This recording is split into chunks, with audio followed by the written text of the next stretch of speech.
युवक काँग्रेसची आढावा बैठक घेण्यात आली। ही बैठक 29 जानेवारी रोजी दुपारी 1 वाजताच्या सुमारास शासकीय विश्रामगृहात युवक काँग्रेसचे जिल्हाध्यक्ष पवन वंजारी यांच्या नेतृत्वात व मार्गदर्शनात घेण्यात आली। काँग्रेसचे संघटनात्मक बांधणी व येणाऱ्या लोकसभा निवडणुकीत युवक काँग्रेसची भूमिका याविषयी कार्यकर्त्यांशी सविस्तर चर्चा करण्यात आली।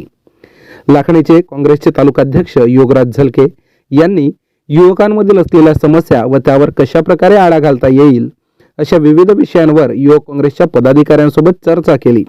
सोबतच येणाऱ्या लोकसभा निवडणुकीमध्ये युवकांची जबाबदारी देखील सांगण्यात आली। या बैठकीला युवक काँग्रेसचे जिल्हाध्यक्ष पवन वंजारी, लाखणीचे तालुकाध्यक्ष योगराज झलके, यशवंत खेडीकर, प्रदीप तितिरमारे यासह बहुसंख्य काँग्रेस पदाधिकारी उपस्थित होते।